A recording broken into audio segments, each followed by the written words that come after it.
Le 31 décembre 2019, l'Organisation mondiale de la santé, OMS, a alerté sur plusieurs cas de pneumonie dans la ville de Wuhan, province Hubei de Chine. Mais ce virus ne ressemblait à aucun virus connu.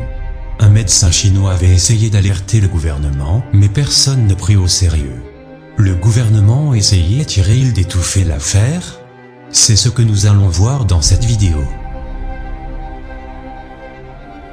Alors le coronavirus? Tout le monde connaît un.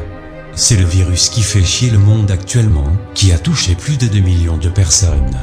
Alors premièrement, les Chinois ont commencé à accuser les Américains. Par la suite, c'est les Américains qui accusent les Chinois. Alors quelque chose est sûr, les Chinois sont sortis de l'épidémie très rapidement comparé aux autres pays. En étudiant la Chine de Mao Zedong à nos jours, on sait tous que la Chine veut s'imposer comme première puissance mondiale. Beaucoup pensent qu'ils ont utilisé une tactique qui consiste à sacrifier quelque chose pour obtenir une autre chose plus importante. Après tous, les Chinois sont très intelligents. Le QI moyen en Chine est de 106. Il y a quelques semaines à peine, beaucoup pensaient pourtant que la Chine avait mis un genou à terre. Les conjoncturistes estimaient, fin mars, que la croissance du produit intérieur brut, PIB, chinois serait de plus de 3%, ce qui ramènerait le taux de croissance annuel attendu pour 2020 de 6% à 3%. Du jamais vu.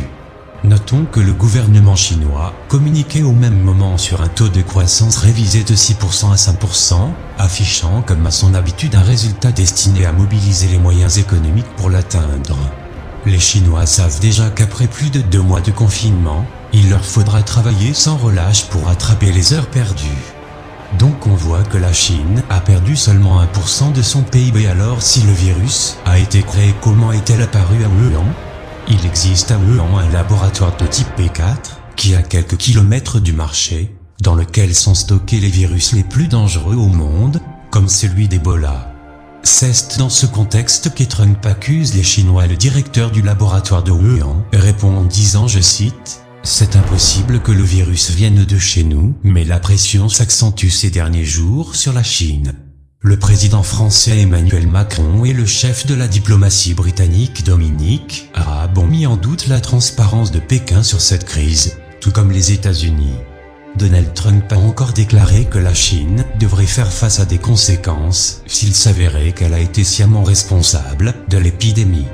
L'humanité pourrait-elle survivre à une 3e guerre mondiale entre la Chine de 2 millions de soldats et les États-Unis, la première puissance militaire? Ce n'est pas l'objet de notre vidéo, mais on en parlera dans une autre vidéo.